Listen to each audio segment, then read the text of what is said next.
नाज़रीन ब्रेक के बाद खुश आमदीद।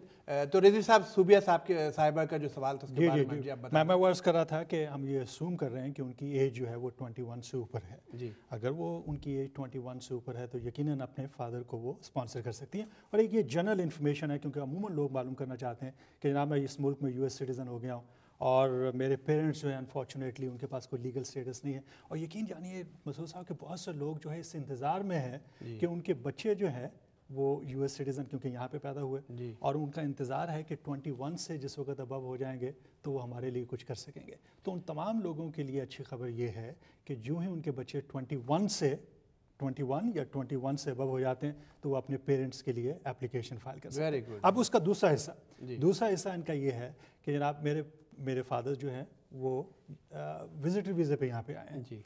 तो जिस वक्त आप विजिटर वीज़े के लिए अप्लाई करते हैं और ये भी एक मैं जनरल इन्फॉर्मेशन भी इसके साथ साथ दे रहा हूँ कि क्योंकि कई दफ़ा लोग विजिटर मेरे ख्याल से फारूक हुसैन साहब काफ़ी देर से होल्ड कर नहीं मैं इसको ख़त्म कर ले दीजिए क्योंकि ये एक जनरल इन्फॉर्मेशन है और फिर मेरे ख्याल है सोबिया को भी जवाब मिलना चाहिए। वो ये कि जो भी यहाँ पे विजिटर वीज़े पे आया है एक उसके बारे में अजम्पशन ये होती है कि आप यहाँ पे जो है वो विज़िट के लिए आए हैं और अगर यहाँ पे आने के बाद अगर आप चेंज ऑफ स्टेटस करना चाहते हैं पहले 60 डेज़ के अंदर तो अमूमन एप्लीकेशन जो है वो डिनाई हो जाती है। तो वो लोग के जो यहाँ पे विजिटर वीज़े पे हैं और अपने रिलेटिव्स के ज़रिए स्पॉन्सर होना चाहते हैं चाहे वो उनकी स्पाउस हैं या उनके पेरेंट्स हैं या उनके बच्चे हैं विदिन 60 डेज़ एप्लीकेशन मत फाइल कीजिए। वेरी इंपॉर्टेंट इन्फॉर्मेशन 60 डेज़ के बाद जो भी कुछ करना है तो सोबिया 60 डेज़ के बाद यकीन सब कुछ कर सकते हैं। फारूक साहब आप ऑन एयर हैं, फरमाइए। अस्सलाम वालेकुम सर। वालेकुम सलाम जी। मैंने अपना सिटीजनशिप के लिए अप्लाई किया था नवंबर 2009 में जी और उसके बाद से ये हुआ कि मेरी फाइल लोकल ऑफिस में आई आफ्टर अबाउट 8-9 मंथ और यहाँ आके फिर पता चला कि they lost the file and they asked me to resubmit everything which I did और अभी भी नहीं ऑलमोस्ट 2 साल होने को आए हैं। तो अब इस बारे में क्या करा जा सकता है? अच्छा थोड़ी सी टेक्निकल प्रॉब्लम हुई कि मुझे आपकी आवाज़ मुकम्मल तौर पे नहीं आ सकी तो मेरा ख्याल है ये कह रहे हैं कि 2009 नवंबर में इन्होंने फाइल किया था US सिटीजन का अपना पेपर्स किए थे। अच्छा उसके बाद से इनकी जो एप्लीकेशन थी वो कहीं वो कहते हैं जी खो गई थी और उसके बाद इन्होंने कांटेक्ट किया। एक तो इमिग्रेशन डिपार्टमेंट में फाइलें बहुत गुम लेकिन वो कहते हैं कोई उसके बाद उन्होंने कोई कांटेक्ट किया कोई जवाब अब ये गुमगो की हालत में है कि इनकी उस एप्लीकेशन का हुआ क्या। जी हाँ उसका तरीक़ाकार ये है कि अगर आपको फ़ाइल इमिग्रेशन सर्विस ये बता रही है कि जनाब फ़ाइल गुम हो गई है और वाकई उनकी तरफ से ये जवाब है तो मेरी ये सजेशन होगी कि आप सुपरवाइज़र से मिले और उन्हें कहें कि एक डुप्लिकेट फ़ाइल जो है वो क्रिएट की जाए और अगर उस सिलसिले में भी रुकावट हो रही है तो फिर मेरी सजेशन ये है कि आप नई एप्लीकेशन फ़ाइल कर दीजिए और साथ ही फ़ी की वेवर की दरख्वास्त ज़रूर दीजिए क्योंकि आप ऑलरेडी फ़ीस जो है वो दाखिल कर चुके हैं। इनकी प्रायोरिटी का क्या होगा डेट का अगर नई एप्लीकेशन फाइल करेंगे तो? जी उसमें देखिए आप होगा ये कि मैं नहीं समझता कि वो फौरी तौर पर उस एप्लीकेशन को प्रोसेस करेंगे। अनफॉर्चुनेटली जो टाइम ज़ाया हुआ लेकिन अगर प्रॉपर्ली जो है अनफॉर्चुनेटली ही डिड जी हाँ लेकिन ये है कि उस एप्लीकेशन को दोबारा जो है ट्रैक पे विदिन 6 मंथ लाया जा सकता है। रज़ी साहब एक इंतखाब खान हमारे थे उन्होंने लेकिन खालिद सिद्दीकी लाइन पे है पहले उनसे अब आप ये डिसाइड कर लीजिए कि किनको लाना चाह रहे हैं। हमारी मजबूरी है कि जो लोग हमें फ़ोन करेंगे हमें उनसे बात करनी ज़रूरी है। जी खालिद भाई जी फरमाइए। वालेकुम सलाम। मैं जी अटलांटा जॉर्जिया से बात कर रहा हूँ। जी फरमाइए।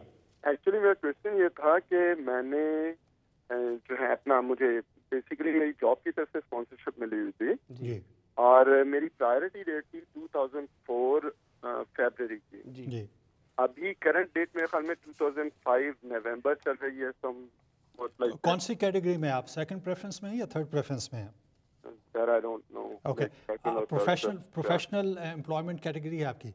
जी सॉर्ट ऑफ ओके ओके अगर आप थर्ड प्रेफरेंस में हैं तो I can tell you right now I'm fully equipped. I have all the information here.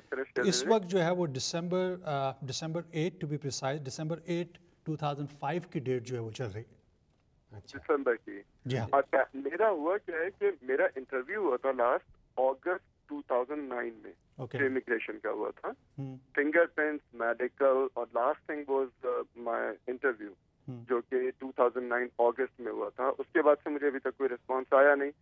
तो लेटली जो मैंने लास्ट उधर पे जो मैंने अप्रोच किया था उन्होंने मुझे बताया कि शायद बैकग्राउंड चेक में किया हुआ है। तो ये एक बहुत बड़ी कॉम्प्लिकेशन है। मुझे कोई रिस्पांस आया नहीं है तो what are my options like? Well, I think your option would be to keep sending them reminders. if you're represented by a lawyer, I think the best thing would be to send them a letter explaining the whole situation, and hopefully they will answer your query. But جی thank you Siddiqui صاحب. کیونکہ calls بہت ہیں اس لیے ہم جواب تھوڑے کم رکھیں گے. ندیم کمال صاحب ہیں کینیڈا سے, جی ان سے بات کرتے ہیں. جی ندیم صاحب. جی السلام علیکم. وعلیکم السلام.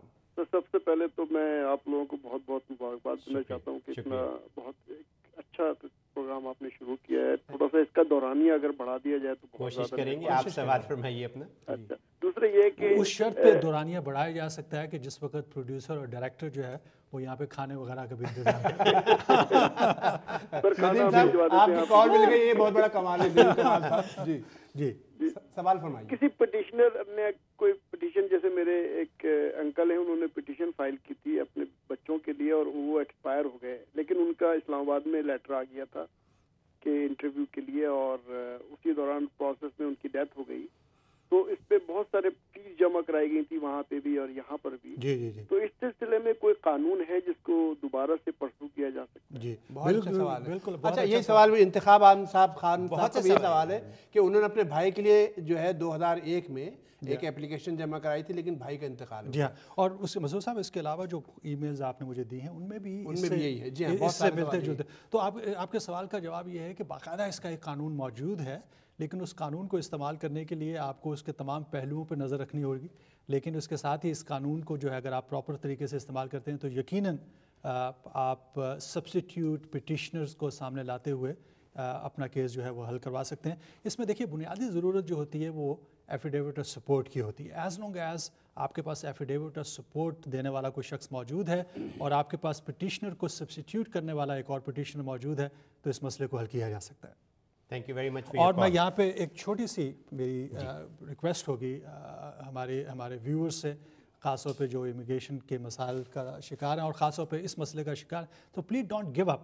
اس کے اوپر اپنی, اگر خدا نخواستہ کسی پٹیشنر کی ڈیتھ ہو جاتی ہے تو اپنی ہوپس جو ہے وہ ختم مت کر دیجیے. اس کے لیے باقاعدہ ایک راستہ موجود ہے جس سے استعمال کیا جا سکتا ہے. Persistency is the key to success. So we keep doing that. خواتین و حضرات, ایک چھوٹے سے بریک کا وقت ہوا ہے, بریک کے بعد واپس حاضر ہوتے ہیں.